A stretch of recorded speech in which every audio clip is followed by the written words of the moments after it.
Udah bang? Siap.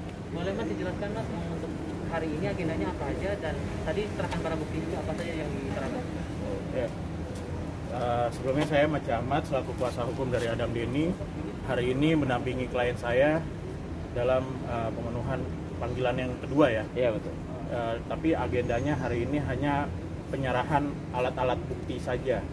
Seperti tadi dilakukan penyitaan terhadap handphone klien saya. Tadi juga telah ditandatangani berita acara penyitaan ya dan tanda terima gitu. Yang kedua, saya juga mengapresiasi kepada pihak kepolisian khususnya penyidik Polda Metro Jaya yang telah tanggap dan cepatnya dalam memproses laporan dan pemeriksaan kepada laporan klien kami. Tentunya kami sangat mengapresiasi dari pihak kepolisian. Tentunya kita juga sama-sama tahu bahwa status penanganan perkara ini telah dinaikkan dari penyelidikan ke penyidikan. Tentunya ini memberikan dan dapat ditarik kesimpulan bahwa tim penyelidik Polda Metro Jaya dalam hal ini tim penyidik telah menemukan atau unsur-unsur suatu tindak pidananya. Tinggal mencari siapa pelaku dan tersangkanya. Tentunya dalam hal penyelidikan dan penyidikan tentunya berbeda ya. Di mana dalam nantinya penyidikan tentunya ada upaya paksa dan adanya dalam terhadap terlapor ya. Seperti yang diatur dalam KUHP pasal 112 ayat 2. Seperti itu. Saya harap dari terlapor juga adanya komunikasi yang baik dan juga merespon panggilan kepolisian secara baik ya untuk memenuhi panggilan. Seperti itu. Bukti teleponnya itu kenapa disita? Apa isinya Bang dan apa sebetulnya? Ya tentunya bukti-bukti rekaman ya. Bukti-bukti percakapan, rekaman yang telah direkam oleh klien saya. Tentunya kan tidak bisa dipublikasikan. Tentunya harus diserahkan kepada pihak yang berwenang. Seperti itu. Durasi percakapannya dengan yang bersangkutan berapa lama? Ya sekitar berapa ya? 1 menit 30 detik. 1 menit 30 detik. Yang Kurang lebih. Yang pada intinya di situ berisi ancaman dengan kalimat saya injak kepala kau di trotoar. Itu sangat jelas dan sudah memang dinyatakan ada unsur pidananya oleh para penyidik, oleh para tim penyidik. Hanya lewat telepon atau lewat pesan singkat juga disampaikan? Atau Hanya lewat telepon saja gitu kalau soal itu. Dam, gimana Dam ngelihat jaring statusnya naik sebagai TSK ya? Ya kalau dari saya pribadi menanggapi status status orang yang saya laporkan ini kasusnya sudah naik ke tingkat penyidikan ya saya sangat bangga dan mengapresiasi kinerja dari tim penyelidik dan tim penyidik Polda Metro Jaya yang pastinya ya, karena memang saya hanya masyarakat biasa yang menggunakan hak saya untuk menuntut keadilan untuk menyelesaikan masalah ini dan alhamdulillahnya ya udah status sudah dinaikkan ke penyidikan. Semoga saja proses ini akan tetap berjalan sesuai SOP dari pihak kepolisian. boleh komentar juga nih Mas, ini kan penyidiknya langsung datang ke Denpasar untuk melakukan pemeriksaan. Ada komentar? Komentar saya paling ya memang dimaklumi saja karena yang terlapor ini mempunyai riwayat penyakit sehingga tidak bisa datang ke Jakarta. Jadi mau tidak mau tim penyidik yang jemput bola ke Polda Bali dan kebetulan tim penyidik sudah sampai lagi ke Jakarta hari ini. Berarti total bukti yang diserahkan hanya handphone itu atau sebelumnya sudah diberikan bukti yang lain juga?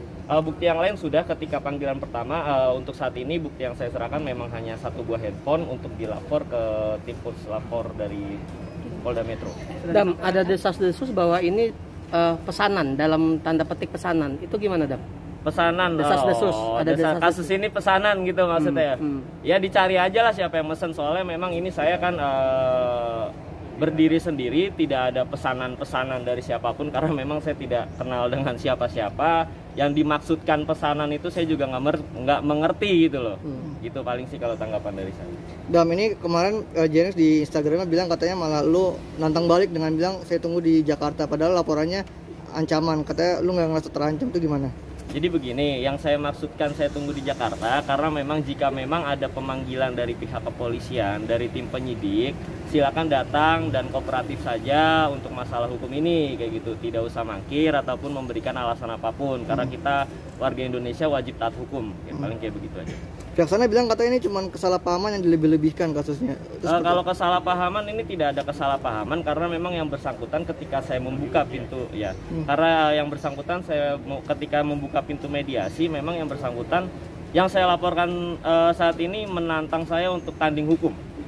Itu aja. Makanya saya melanjutkan laporan ini ke pihak kepolisian dan menyerahkan semuanya kepada pihak kepolisian.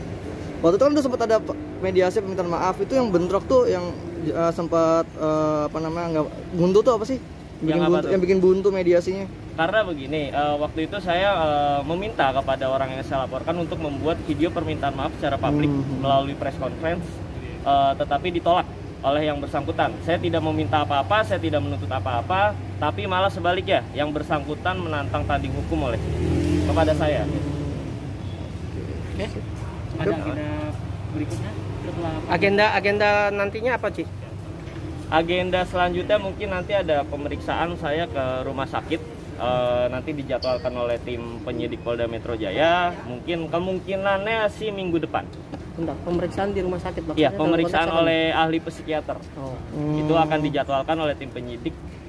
Insya Allah sih minggu depan ya, saya dapat info ya tadi. Nah, pemeriksaan psikiater berarti dalam konteks ancaman tersebut membuat kondisi psikis lu terganggu atau Iya, apa? betul. Memang seperti itu. Itu untuk mengecek kondisi saya bagaimana ketika awal menerima ancaman, itu nanti biar ahli psikiater yang menentukan. atau maksudnya pihak Jajering sempat menghubungi lagi? Iya, baru banget ya tadi pagi sekitar jam 9:15 yang terlapor menghubungi saya by WhatsApp dan 3 akun Instagramnya, dan akun Instagram saya sudah dibuka lagi blokirannya dan yang bersangkutan menyampaikan pesan kepada saya, tapi saya tidak bisa memberikan isi pesannya. Yang pasti ketika memang yang saya laporkan ini menghubungi saya tidak akan membalas satu patah kata apapun karena saya telah menutup pintu komunikasi setelah pintu mediasi saya buka pada waktu itu sebelum saya melaporkan. Bentuk ancaman? Yang apa tuh?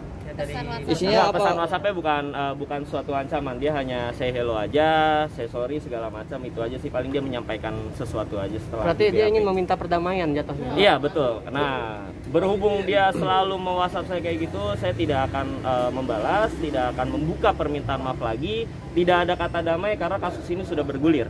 Dan yang bersangkutan memang menantang tanding hukum, ya udah kita lanjutkan saja. Berarti udah ada itikat untuk damai lagi ya dari pihak sana ya baru-baru ini tadi pagi? Iya, sudah ada, tapi tetap ya saya tidak akan membuka pintu komunikasi dalam bentuk apa. Dan kembali lagi kan kalau untuk berdamai kan harus kedua belah pihak. Betul. Dan saya harap yang terlapor sebagai tokoh yang mempunyai follower banyak atau pengikut yang banyak harus memberi contoh kepada masyarakat. Apabila dipanggil kepolisian harus datang gitu. Dan itu kan sebagai warga negara yang baik juga. Saya percaya juga kok pihak terlapor akan datang. Apalagi kan ini udah naik ke penyidikan ya. Ada upaya paksa dan adanya hal itu. Saya harap harus datang. Tapi Jering sakit apa sih, Dam, yang lu tahu, Dam? Kalau riwayat penyakit saya kurang tahu ya. Kemungkinan riwayat penyakitnya ini tidak dapat memenuhi persyaratan untuk melakukan penerbangan. Karena persyaratan untuk melakukan penerbangan saat ini adalah vaksin, swab, dan beberapa surat tambahan lagi untuk melakukan perjalanan. Jadi yang bersangkutan tidak memenuhi salah satu persyaratan itu. Bisa memastikan lagi, itu langsung dari Jering atau dari perwakilan atau gimana yang komunikasi tadi pagi? Yang komunikasi langsung dari pihak terlapor. Langsung komunikasi pribadi cara saya melalui nomor pribadinya. Berarti tidak diwakili oleh istri atau lawyer ya? Tidak diwakilkan, betul. Berarti ada dari komunikasi ancaman yang 1 menitan itu, dan yang kedua adalah yang tadi pagi. Ini udah yang kesekian kalinya. Nah, jadi dia komunikasi secara terus-terusan, melakukan panggilan telepon juga, dan ini mungkin yang kesekian kalinya, saya tidak bisa ngitung ya karena ini baru banget tadi pagi dia melakukan komunikasi lagi kepada saya. Apa sih yang bikin lu nggak mau damai, tetap ngotot gitu? Karena begini, ketika saya membuka pintu mediasi, saya kan sudah beritikat baik ya, melakukan inisiatif dari diri sendiri untuk membuka permintaan maaf dan sebagainya. Tapi yang bersangkutan malah menantang saya untuk tanding di hukum. Itu poin yang benar-benar saya terapkan ketika saya membuka pintu mediasi, tapi ditolak mentah-mentah oleh yang terlapor. Begitu paling teman-teman. Tentunya nanti dari pihak kepolisian juga kan menurut SE dari Kapolri juga kan dalam penanganan ITE ini nanti juga akan dipertemukan dari pihak pelapor dan terlapor. Ya semoga saja ada titik temu. Kita kan nggak pernah tahu seperti itu. Oke. Aman. Cuman Aman. Ya, Thank thank you. you. Ya, itu.